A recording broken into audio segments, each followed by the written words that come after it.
नमस्कार। आज हम कक्षा 7 में दूसरा पाठ पढ़ेंगे जिसका नाम है हम भी बने महान। सीधे सादे कार्य एवं घटनाओं में कर्तव्य पालन, प्रामाणिकता, मानवता, अविरत अभ्यास आदि तत्व जुड़ने पर कार्य और कर्ता दोनों की गरिमा और महिमा बढ़ जाती है।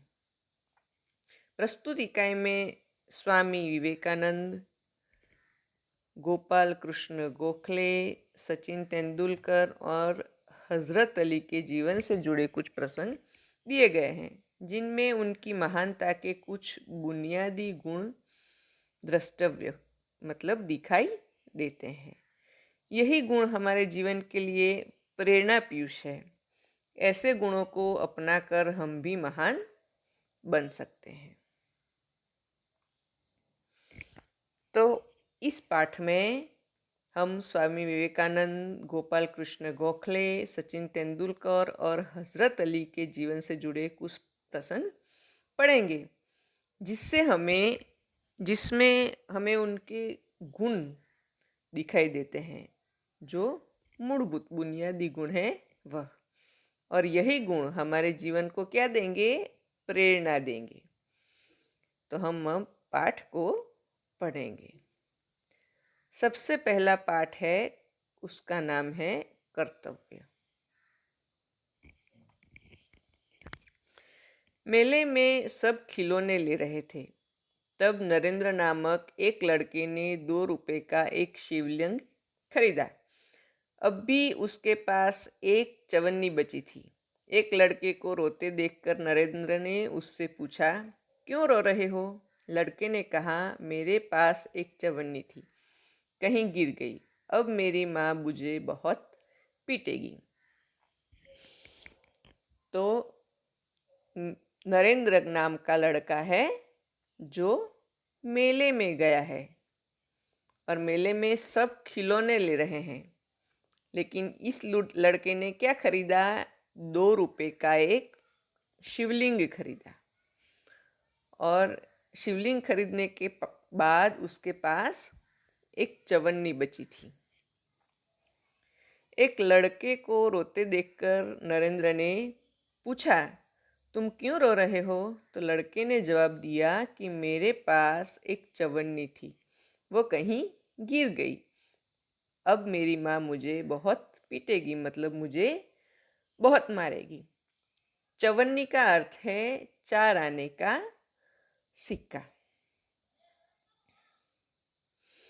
कोई बात नहीं, यह लो चवन्नी। यह कहकर नरेंद्र ने उस लड़के को चवन्नी दे दी। कहकर नरेंद्र ने अपनी चवन्नी उसे दे दी और आगे बढ़ गया। अभी नरेंद्र कुछ ही दूर ही गया था कि सामने से एक मोटर आती दिखाई दी। एक छोटा सा बच्चा उस मोटर से बिल्कुल बेखबर चला जा रहा था। नरेंद्र ने झपट कर उस बालक को खींच लिया। एक पल की देरी होती तो वह बालक मोटर के नीचे आ जाता। इस झपटने की क्रिया में नरेंद्र के हाथ से शिवलिंग छूटकर गिर गया और टूट गया। इस दौरान इकट्ठे हुए लोगों में से किसी ने कहा, बेचारे का नुकसान हो गया, कितने चाव से खरीदा था शिवलिंग। यह सुनते ही नरेंद्र ने कहा, इससे क्या, इस बालक की जान बचाना मेरा पहला कर्तव्य है। तो जब नरेंद्र रास्ते से जा रहा था, वहाँ सामने से एक मोटर दिखाई दी और एक छोटा सा बच्चा उस मोटर से बिल्कुल बेखबर, उस मोटर से अनजान चला जा रहा था। नरेंद्र ने झपट कर उस बच्चे को खींच लिया। एक पल की अगर देर होती तो बालक क्या होता? मोटर के नीचे आ जाता और इस झपटने में नरेंद्र के हाथ से शिवलिंग गिर गया और टूट गया। इस दौरान इस दरमियान, इस घटना के बीच में क्या हुआ? इकट्ठे हुए लोगों ने कहा कि बेचारे लड़के का नुकसान हो गया, उसने कितने चाव से शिवलिंग खरीदा था। यह सुनकर नरेंद्र ने कहा कि इसमें क्या हुआ? इस बच्चे की जान बचाना मेरा पहला कर्तव्य है। मतलब मेरे शिवलिंग से ज़्यादा इस बच्चे की जान जरूरी है। इसलिए उसने बालक की जान बचाई। वस्तु से भी व्यक्ति का जीवन ज़्यादा महत्वपूर्ण है। मानवता सबसे ऊपर है। बचपन से ही ऐसे ख्यालात रखने वाला नरेंद्र आगे चलकर स्वामी विवेकानंद के नाम से प्रसिद्ध हुआ। तो यहाँ पर स्वामी विवेकानंद जी के बचपन के 2 अनुभव लिखे गए हैं, जहाँ उसने एक रोते हुए बच्चे की मदद की चवन्नी देकर, ताकि उसकी माँ उसको मारे नहीं। और दूसरा, एक बच्चे को सामने आती हुई मोटर से उसकी जान बचाई, और उस झपट में उसका शिवलिंग भी गिर गया, लेकिन उसके लिए वस्तु से ज़्यादा जान की कीमत ज़्यादा थी। यह यहाँ पर उनके अनुभव के आधार पर दिखाया गया है। दूसरा है, नियम सबके लिए है।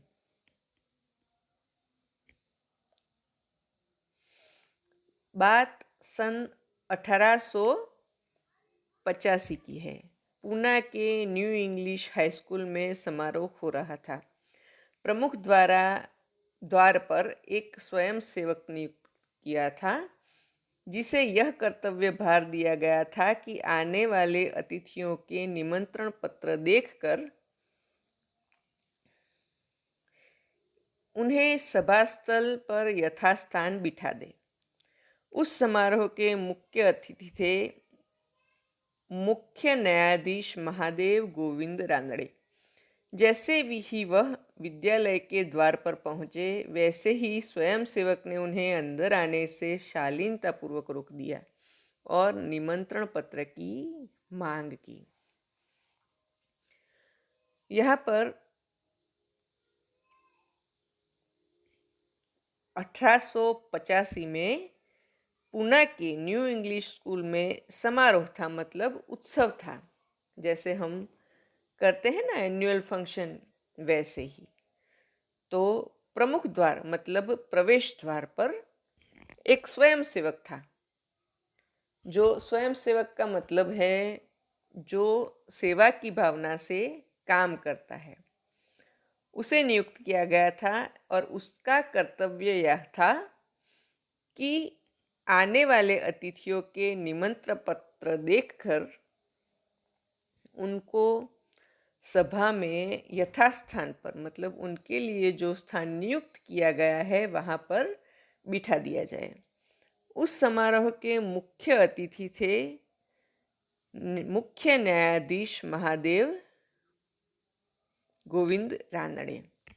जैसे ही वह विद्यालय के द्वार पर पहुंचे, तो स्वयंसेवक ने क्या किया, उन्हें अंदर जाने से शालीनतापूर्वक, मतलब नम्रता से, शिष्टाचार से अंदर जाने से मना किया और निमंत्रण पत्र की मांग की।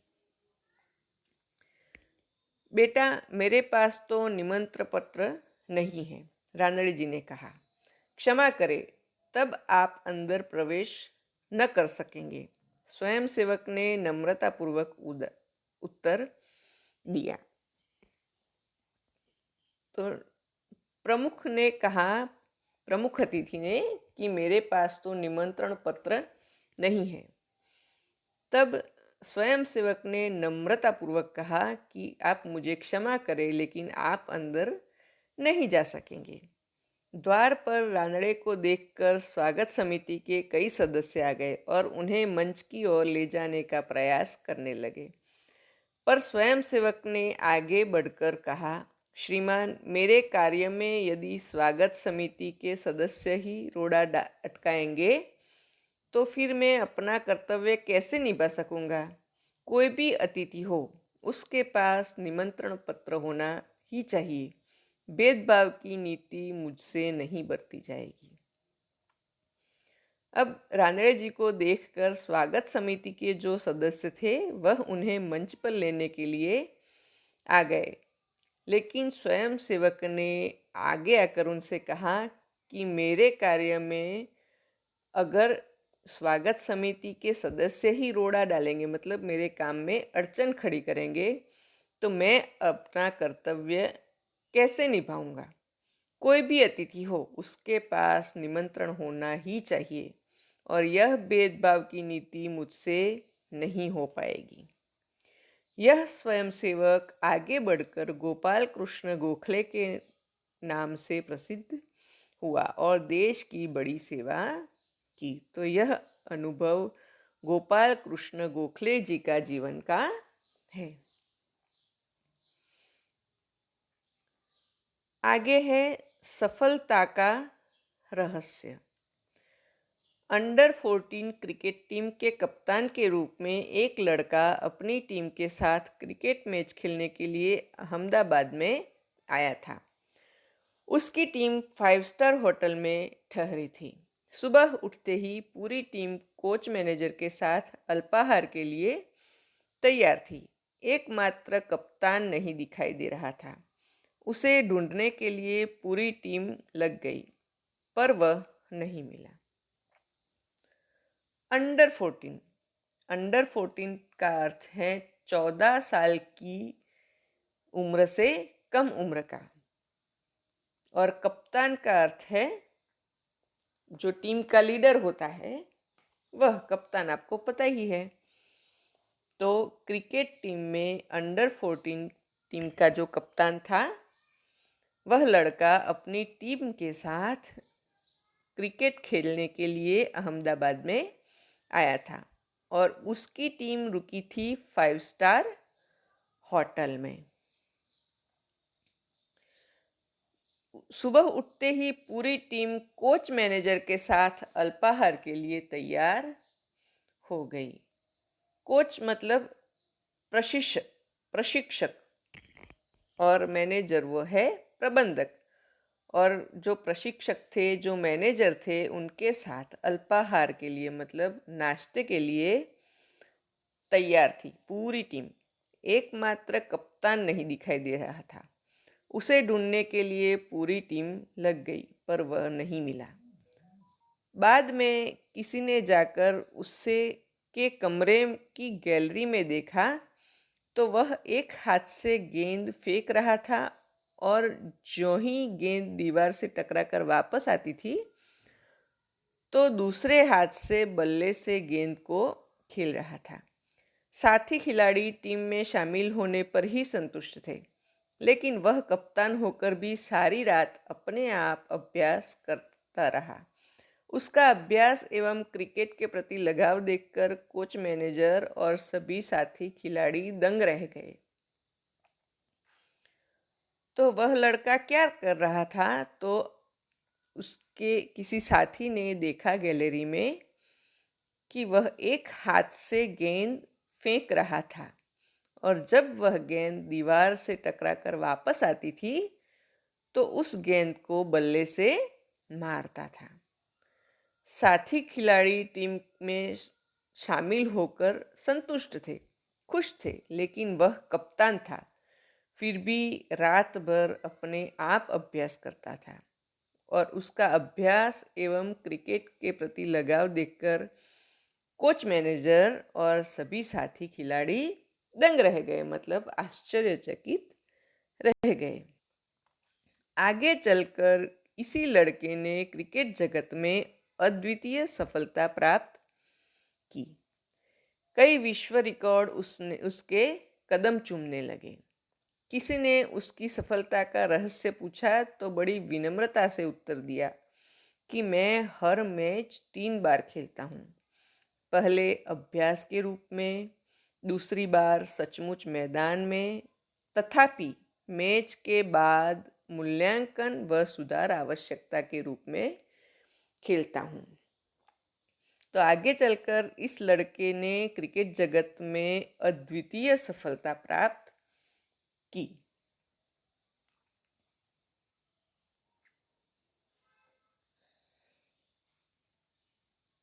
और कई विश्व रिकॉर्ड उसके कदम चूमने लगे। किसी ने उसकी सफलता का रहस्य पूछा तो बड़ी विनम्रता से उसने उत्तर दिया कि मैं हर मैच 3 बार खेलता हूँ। कैसे? तो पहले अभ्यास करके, मतलब अपने मैच की तैयारी में प्रैक्टिस के रूप में, दूसरी बार सचमुच मैदान में, और तीसरी बार मैच के मूल्यांकन, मतलब उसका मूल्यांकन करके उसमें क्या सुधार करने की आवश्यकता है, उस रूप में वह 3 बार मैच खेलता है। यह लड़का कोई और नहीं, क्रिकेट की दुनिया में सफलता के नित नए कीर्तिमान स्थापित करने वाला हमारा सचिन तेंदुलकर है। सचमुच एकाग्रता, अविरत अभ्यास, कठोर परिश्रम एवं लगन ही सफलता के आधार है। तो यह लड़का कौन है? क्रिकेट की दुनिया में सफलता के नित, मतलब हमेशा नए कीर्तिमान स्थापित करने वाला हमारा सचिन तेंदुलकर। सचमुच एकाग्रता, अविरत अभ्यास और कठोर परिश्रम एवं लगन ही सफलता के आधार है। आगे है प्रामाणिकता। एक दिन हजरत अली राज के खजाने की जांच करने गए। काम करते करते अंधेरा हो गया। मोमबत्ती जलाई गई। थोड़ी देर बाद 2 सरदार अपने निजी काम के लिए उनके पास आए। हजरत अली ने उन्हें बैठने के लिए कहा। हिसाब की जांच पड़ताल पूरी हुई। हजरत ने मोमबत्ती बुझा दी और मेज के खाने में से दूसरी मोमबत्ती निकालकर जला दी। एक दिन हजरत अली राज के खजाने की जांच कर रहे थे। खजाना मतलब धन भंडार, और जांच करना मतलब परीक्षण करना। और काम करते करते अंधेरा हो गया तो उन्होंने मोमबत्ती जलाई। थोड़ी देर बाद 2 सरदार अपने निजी, मतलब खुद का काम करने के लिए उनके पास आए। हजरत अली ने उन्हें बैठने को कहा और हिसाब की जांच पड़ताल के बाद उन्होंने क्या किया? मोमबत्ती को बुझा दिया और मेज के खाने में से दूसरी मोमबत्ती निकालकर जला दी। सरदार तो को यह देखकर बड़ा आश्चर्य हुआ। हजरत अली ने एक मोमबत्ती बुझाकर दूसरी क्यों जलाई, यह सरदार न समझ सके।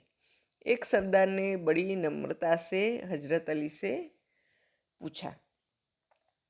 हजरत अली बोले, भाई, अब तक मैं राजकाज का काम करता था, इसलिए राज की मोमबत्ती जला रखी थी। अब निजी काम शुरू हुआ है, इसलिए मैंने अपनी मोमबत्ती जला ली है। नहीं तो मैं चोर या हरामखोर कहलाता। हर एक आदमी को चोरी और हरामखोरी से बचकर रहना चाहिए, चाहे वह अमीर हो या फकीर। तो जब हजरत अली ने एक मोमबत्ती को बुझाकर दूसरी मोमबत्ती को जलाया तो सरदारों को आश्चर्य हुआ और उन्होंने इसका कारण पूछा। तब हजरत अली ने जवाब दिया कि अब तक मैं राज का काम कर रहा था, इसलिए राजा की मोमबत्ती जला रखी थी।